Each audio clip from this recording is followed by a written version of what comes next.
So what I do is kind of collect data from like 4 or 5 different websites, depending. Some restaurants don't have all 5 websites; they have like 3 or 4. I get all of their reviews. Basically, I collect the ratings and then the total number of reviews that they have, and then I find out. This is, I think, the toughest thing that I have to do is find the cost. Some restaurants do not have their menu anywhere on their website, and I would have to use some obscure random scan of their menu. Someone who decided, like, okay, I'm going to take a picture of the menu, and it'll be at like a really weird angle, and I have to like really focus to see what the cost is. So I get all of that information and I basically put them together, and I have this really cool software that I can show you in a little bit that lets me kind of drag and drop this data onto it. It's called Tableau. I drag and drop the data onto it, and then it gives me like a scatter plot, which looks like this. And basically, I have to kind of play around, like, setting up the filters so that, anyone can come in and search for restaurant name. Like, for example, if I search for V Korean barbecue, it tells me right exactly that restaurant is located on the map.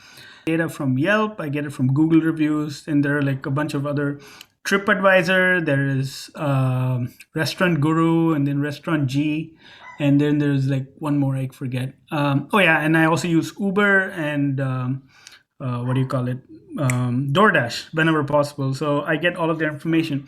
Interestingly, I've noticed, especially on Uber and DoorDash, that the ratings differ between sometimes between like getting it delivered and going to the restaurant. I guess sometimes the food is not as good when they get it delivered, and it's not just because the food is it was a delivery issue. It's just the food didn't taste as good. So that's one of the things I've noticed. Let me kind of walk you through the software itself. It's pretty cool. I can show you.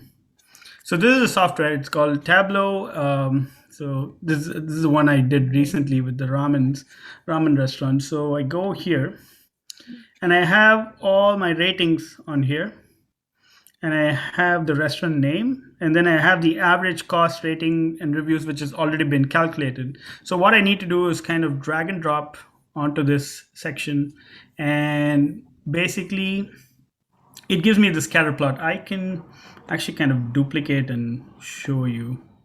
So for example, if I remove this now, you see that? So it kind of goes away. So if let me undo it. So I can kind of play around with the color. So I can go here.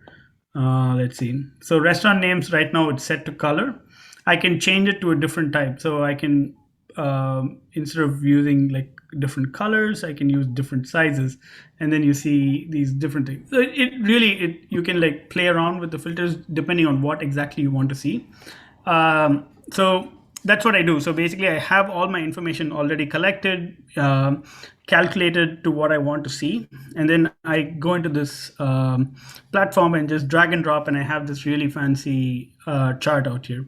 It tells you the average rating of all the restaurants in like this specific, like LA tacos, and gives you the average price rating for all of these. Decided to kind of name each one. So if you notice, you can see the cheap and like the best rated ones will be called bang for your buck. And if it's like more expensive, treat yourself. And if it's expensive but not as great, it's like bland but bougie. And then if it's like cheap and but bad, it's like everything else is close, so we're going here. So yeah, so we thought like, it'll be nice for people to kind of look at it and not have like really technical terms when looking at restaurants.